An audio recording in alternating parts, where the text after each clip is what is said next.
우리는 지금 바울이 어떤 상황에 있는지 잘 알고 있습니다.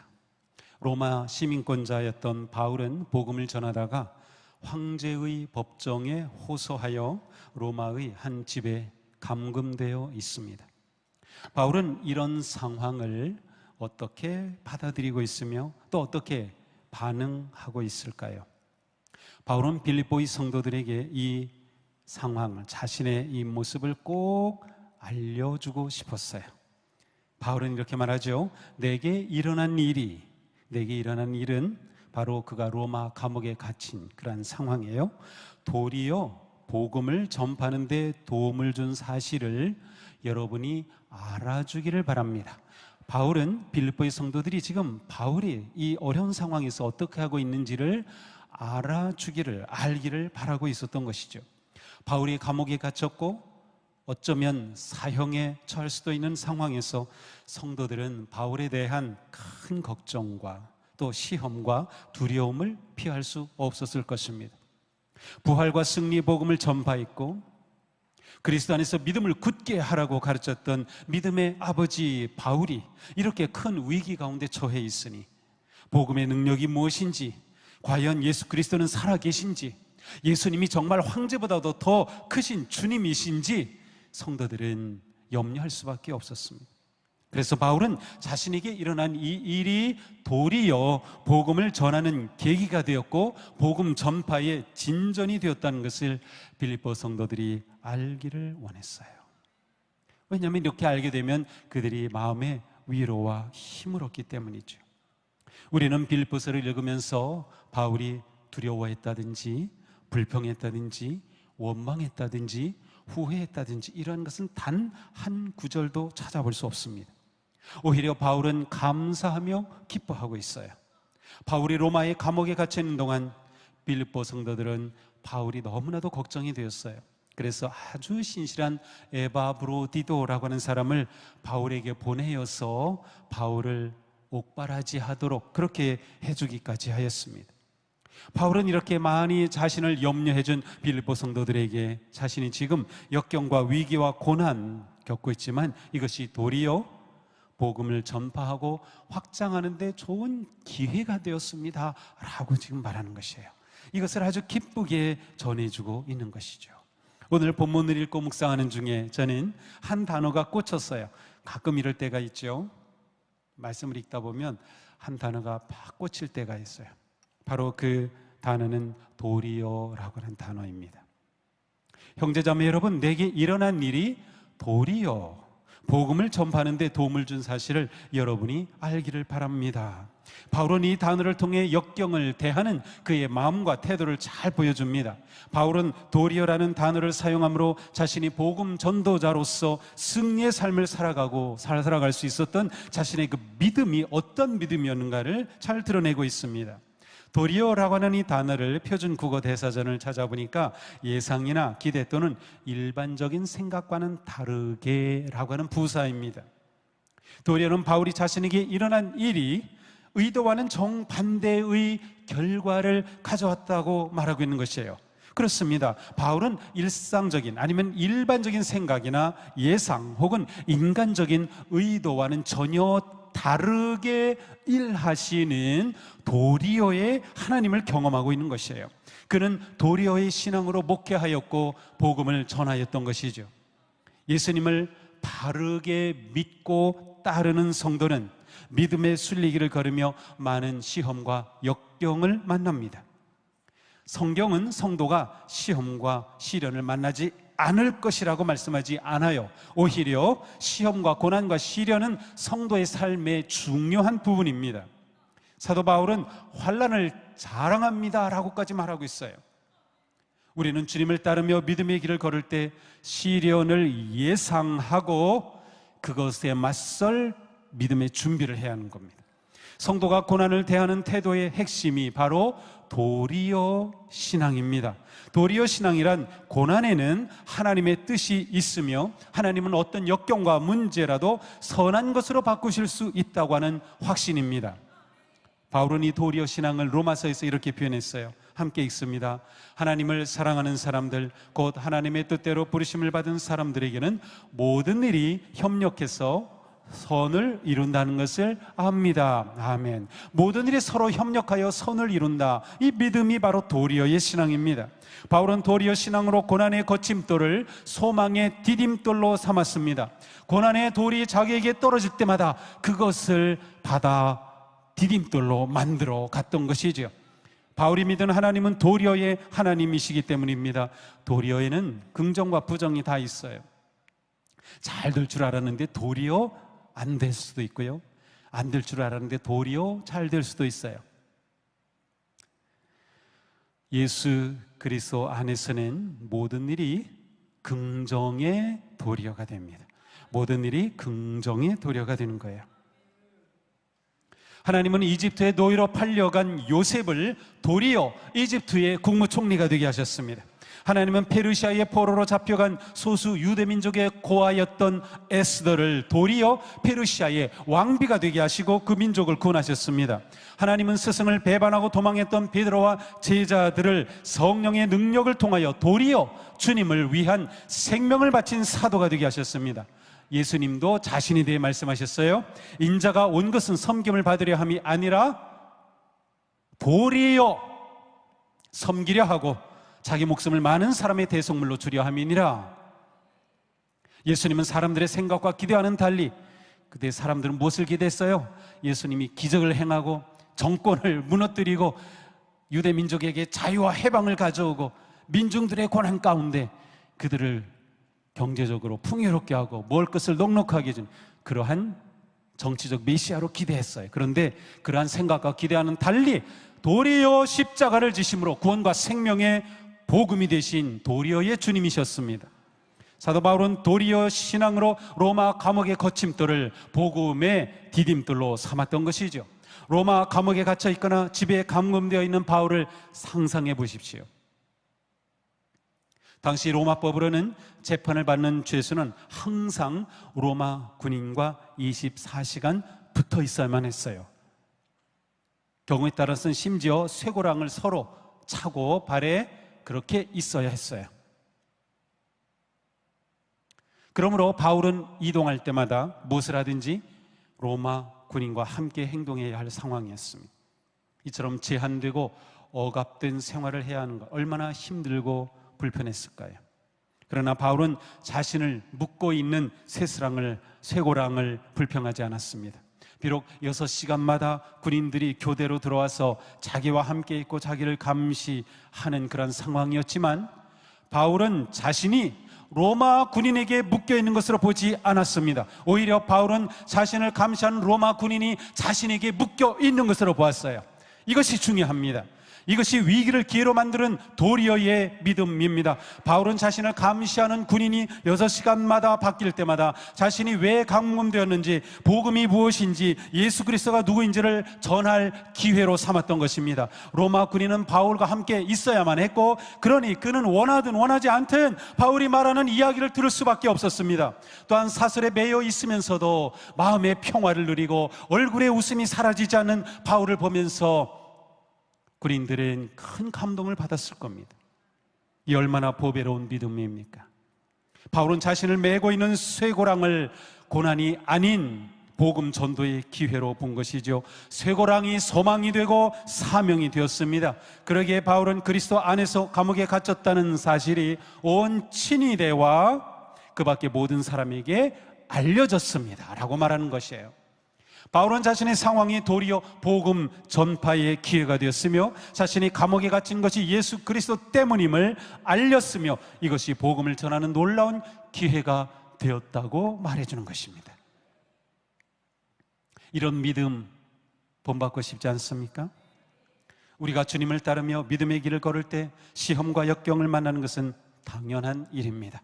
복음에 순종할수록 어려움을 피할 수 없습니다. 하지만 우리도 바울과 같은 믿음을 가질 수 있습니다. 바울이 믿었던 하나님, 바울의 주님, 우리의 하나님이고 우리의 주님이시기 때문이죠. 사랑하는 성도 여러분, 도리어의 믿음으로 역경 속에서 오히려 은혜의 기회를 찾으십시오. 거침돌을 불평하기보다 은혜의 디딤돌로 삼으십시오. 하나님은 어떤 상황에서도 역사하시며 일하시는 은혜의 능력의 주님이십니다. 역경을 기회로 바꿀 수 있는 성도가 되기를 축복합니다. 상황과 고통과 문제를 은혜의 기회로 만드는 도리어의 믿음으로 충만하기를 축복합니다.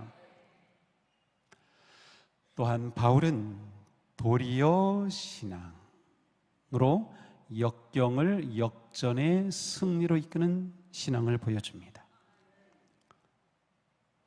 사도행전 16장, 우리가 빌립보서를 처음 시작할 때 한번 보았어요. 거기 보면 사도 바울과 실라가 빌립보에 처음 가서 복음을 전하다가 감옥에 갇히게 됩니다. 빛도 들어오지 않는 캄캄한 감방에 갇혀 있어요. 발에는 착고가 차여져 있어요. 어두움 침침한 감방에서 꼼짝할 수 없는 그때 바울과 실라가 무엇을 했죠? 부흥회를 했습니다. 그곳에서 그들은 뜨겁게 찬양하였고 힘차게 기도하였습니다. 그 부흥회에 참여한 청중들은 누구겠어요? 함께 감옥에 갇힌 다른 죄수들과 거기는 많은, 거기 있던 사람들이에요. 그런데 이 부흥회에서 놀라운 일이 일어났습니다. 모든 죄수들의 수갑과 착고가 풀렸습니다. 감옥의 터가 흔들리고 감옥의 문들이 열렸습니다. 이때 잠에서 깨어난 간수는 죄수들이 다 도망한 줄로 알고 자살하려고 합니다. 그때 바울이 외치죠. 멈추시오. 몸을 해하지 마시오. 우리 모두 그대로 있으니 안심하시오. 이때 간수는 바울과 실라 앞에 엎드리고 묻습니다. 우리가 어떻게 해야 구원을 얻을 수 있겠습니까? 바울이 선포하죠. 주 예수를 믿으라. 그리하면 너와 네 집이 구원을 받으리라. 그 밤에 간수에 온 식구들이 예수님을 믿고 세례를 받는 놀라운 일이 일어났습니다. 바울이 빌립보에서 처음 전도할 때 일어난 이 사건, 바울과 실라는 감옥에 갇혔으나 도리어 그것이 복음 전파의 기회가 되었고 놀라운 구원의 열매를 맺어 교회가 세워졌습니다. 바울은 역경을 승리로 이끄는 진정한 믿음의 사람이었습니다. 빌립보에서 경험한 역사가 지금 로마에서도 똑같이 일어나고 있는 거예요. 바울의 도리어 신앙은 실패로 보이는 자리에서도 절망의 환경에서도 굴복하지 않고 오히려 승리의 깃발을 휘날리는 역전극을 만들어냈습니다. 바울은 감옥에 갇혀서도 역경을 기회로 삼아 담대히 복음을 전하며 영혼을 구원하였습니다. 바울의 이런 모습은 로마에 있는 다른 성도들에게 놀라운 용기와 힘을 주었습니다. 바울은 이렇게 말하죠. 주님 안에 있는 형제자매 가운데서 많은 사람이, 이것은 지금 로마에 있는 형제자매를 말합니다. 내가 갇혀 있음으로 말미암아 더 확신을 얻어서 하나님의 말씀을 겁없이 더욱 담대하게 전하게 되었습니다. 로마 정부로부터 의심받고 있는 기독교의 복음을 전하는 바울이 투옥되었을 때 그리스도인들은 그것이 부끄러워하거나 아니 감옥에 갇혔대 막 그러면서 혹은 나도 잡혀가면 어떡하지? 나도 바울과 관련이 되어 있어서 나도 연루되어서 연행될지도 모른다고 생각할지 모릅니다. 그런데 도리어 바울의 투옥이 성도들에게 두려움을 극복하고 복음을 담대히 전하는 용기를 주었던 것이에요. 베드로전서에 이런 말씀이 있어요. 그리스도인으로서 고난을 당하면 부끄러워하지 말고 도리어 그 믿음으로 하나님께 영광을 돌리십시오. 고난이 도리어 하나님의 영광이 되게 하라는 말씀이에요. 그렇습니다. 많은 성도가 바울의 모습을 보면서 복음을 부끄러워하기는커녕 도리어 담대하게 전파하여 하나님께 영광을 돌렸습니다. 이처럼 고난이 도리어 하나님의 영광이 되고 실패가 도리어 승리의 깃발이 되는 것은 예수 그리스도의 십자가와 부활의 능력이 있기 때문입니다. 하나님은 예수님의 죽음의 십자가를 도리어 부활의 능력과 승리의 영광이 되게 하셨기 때문입니다. 사랑하는 성도 여러분, 부활의 그리스도를 믿고 따르는 우리에게는 오직 부활의 주님이 능력이며 소망이며 승리의 기쁨이 되십니다. 그러므로 역경 중에도 기뻐하십시오. 아픔 중에도 기뻐하십시오. 우리의 약함이 오히려 주님의 강함이며 우리의 역경이 도리어 승리가 되기 때문입니다. 바울은 고백합니다. 함께 읽습니다. 나는 그리스도를 위하여 병약함과 모욕과 궁핍과 박해와 곤란을 겪는 것을 기뻐합니다. 내가 약할 그때에 오히려 내가 강하기 때문입니다. 아멘. 이 도리어라고 하는 단어가 성경에 다른 곳을 찾아보면 굉장히 많이 나와요. 그거 다 보면은 구절구절마다 정말 은혜롭습니다. 물론 부정적인 것도 있고 긍정적인 것도 있어요. 그리스도 안에서는 약함이 도리어 강함이 됩니다. 고난이 오히려 기쁨입니다. 위기가 오히려 기회입니다. 우리에게 역경은 그리스도의 능력을 경험하는 기회가 됩니다. 우리에게 절망적 상황은 그리스도의 소망을 바라보는 기회가 됩니다. 그러니 인생을 믿음의 눈으로 보십시오. 이것이 핵심입니다. 사도 바울은 자신이 약하고 갇히고 무너지고 쓰러질 때 도리어 부활의 능력의 주님을 경험하였습니다. 사랑하는 성도 여러분, 약하고 쓰러지고 무너지고 갇히고 막히고 두렵고 힘들고 괴로울 때 그리스도의 고난의 신비 속에서 주님의 은혜와 부활의 능력을 의지하시기 바랍니다. 주님은 우리의 어떤 고난과 상황이라도 복음의 진전을 위해 사용하실 수 있습니다. 그렇게 하여 역경이 도리어 복음의 기쁨이 되고 갇힘이 도리어 전도의 자유가 되고 실패가 도리어 진리의 승리가 되며 약함이 도리어 강함이 되는 은혜가 넘치기를 축복합니다. 그런데 사실 바울에게는 밖에서 몰아치는 박해와 감옥의 갇힘의 어려움만 있었던 것이 아니에요. 그에게는 내적인 관계적인 어려움과 아픔도 있었습니다. 15절 이하가 잘 보여줍니다. 어떤 사람들은 시기하고 다투면서 그리스도를 전하고, 어떤 사람들은 좋은 뜻으로 전합니다. 좋은 뜻으로 전하는 사람들은 내가 복음을 변화하기 위하여 세우심을 받았다는 것을 알고서 사랑으로 그리스도를 전하지만, 시기하고 다투면서 하는 사람들은 경쟁심으로, 곧 불순한 동기에서 그리스도를 전합니다. 그들은 나의 감옥 생활에 괴로움을 더하게 하려는 생각을 품고 있습니다. 바울이 갇혀 있는데, 같은 그리스도인인데 어떤 그리스도인들은 바울이 감옥에 갇힌 그 고통을 더하게 하려는 것이에요.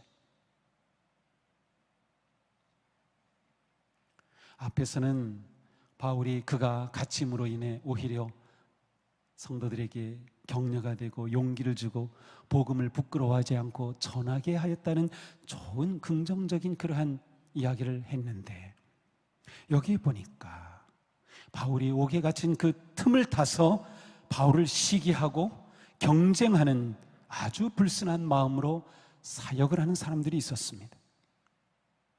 도대체 시기와 다툼으로 그리스도를 전하는 이들은 누구인가요? 제가 다 찾아봤는데 확실히 할 수 없어요. 누구인지 몰라요. 단지 이렇게 생각해 볼 수 있습니다. 자, 이들은 똑같이 그리스도를 전하긴 하죠. 그런데 시기심으로 전하고 불순한 동기로 전해요. 왜냐하면 불순한 동기는 뭐예요? 바울이 더 괴롭게 하려고 지금 그리스도를 전하는 거예요. 자, 이러한 점을 생각해 본다면 이 사람들은 아마도 예수님은 주님이십니다 라고 아주 시끄럽게 선포하고 알리고 다닙니다. 이거는 굉장히 위험한 거죠. 왜냐하면 황제만이 주예요. 황제만이 시저입니다. 황제만이 퀴리오스, 주님이에요. 그런데 그 세상에서 예수님이 주라라고 선포하는 거죠. 그러면서 그리스도를 전하긴 합니다. 그러면 그들이 아니 예수가 주라고? 이렇게 전하게 될 때 로마의 관원들이 긴장하고 자극을 받게 되죠. 아, 바로 바울이 말한 그리스도를 너희들이 말하는구나 라고 만드는 겁니다. 그래서 예수 그리스도의 복음으로 인해서 갇힌 바울을 정치적으로 더 힘들게 만들려는 불순한 마음으로 행동한 것이에요. 이들은 바울과 인간적인 관계로 틀어져 있던 사람들이에요. 바울에 대해서 뭔가 마음이 꼬여 있어요. 바울을 모함한 사람, 바울을 시기한 사람, 바울을 공격하는 사람들이었어요. 그러니 바울이 얼마나 힘들었을까요? 하지만 바울은 흔들리지 않았습니다. 원망하지 않았어요. 분노하지 않았어요. 미워하지 않았어요. 바울은 이렇게 말합니다. 같이 읽겠습니다. 그렇지만 어떻습니까? 거짓된 마음으로 하든지 참된 마음으로 하든지 어떤 식으로 하든지 결국 그리스도가 전해지는 것입니다. 나는 그것을 기뻐합니다. 앞으로도 또한 기뻐할 것입니다. 아멘.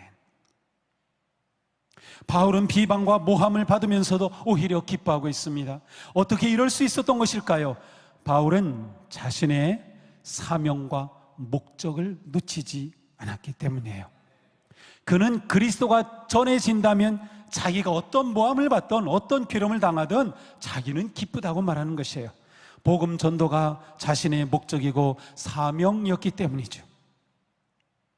물론 그렇다고 해서 선한 결과만 있다고 한다면 거짓된 동기나 불순한 마음으로 사역을 해도 된다라는 뜻은 아닙니다. 중요한 것은 바울은 이런 어려움과 마음의 상처에도 불구하고 오직 예수 그리스도께 집중하였다는 것이에요. 바울은 그리스도 중심으로 생각했어요. 복음이 이끄는 삶을 살았어요. 비록 지금 자신은 상처를 받고 큰 역경에 처했지만 어떤 방식으로든 복음이 전파되는 것, 그것으로 인하여 감사하고 기뻐했습니다. 그런 점에서 바울이 보여주는 것은 승리주의가 아닙니다. 승리주의란 무엇인가 하면 무조건 승리한다, 무조건 승리한다예요. 바울이 보여주는 것은 그래서 감옥에서 나온 것도 아닙니다. 그렇다고 해서 그를 괴롭히고 모함한 사람들의 마음을 돌려놓은 것도 아닙니다. 바울은 여전히 고난을 당하고 있는데 그의 믿음이, 그의 태도가, 그의 마음이 승리자인 것이에요. 그리고 그의 초점이 분명했기 때문에 그러한 상황에서도 복음을 전파하고 있기 때문에 그는 승리했던 것입니다. 바울의 존재 목적과 초점은 오직 복음이었기에 복음이 전파되고 그리스도가 전해지는 한 그는 얼마든지 역경과 모함을 이겨낼 용기와 믿음을 가지고 있었습니다. 그런 관계의 상처와 아픔이 도리어 복음 전도의 기회가 되었다면 어떤 상황이라도 기뻐할 수 있었습니다. 바울은 나중에 빌립보서 3장에 가면 편지에서 이렇게 고백합니다. 그리스도 예수 안에서 하나님께서 위로부터 부르신 그 부르심의 상을 받으려고 목표점을 바라보고 달려가고 있습니다. 이 이미지는 굉장히 강력한 이미지예요. 이 3장 14절 설교할 때 제가 다룰 겁니다. 자, 여기서 중요한 건 뭐예요? 바울은 상을 받으려는 목표점을 바라봤어요. 바울은 목표점이 분명했습니다. 그는 그리스도 중심의 초점을 놓치지 않았던 것이에요. 사랑하는 성도 여러분, 우리의 존재 목적은 무엇입니까? 우리의 사명은 무엇입니까? 우리를 구원하신 하나님은 우리에게 무엇을 기대하실까요? 우리는 내가 숨을 쉬며 살아가고 행하는 그 모든 일이 주님을 위한 것이며 내 인생은 주님 안에 있다는 확신이 있습니까? 우리에게는 상황과 문제와 위기 속에서도 믿음으로 반응할 수 있는 그 믿음의 관점이 필요합니다. 바로 그 관점이 도리어 믿음입니다. 우리 모두 도리어의 신앙으로 우리를 부르신 하나님의 부르심의 그 표대를 향해 전진하는 승리의 성도가 되기를 축복합니다. 기도합시다.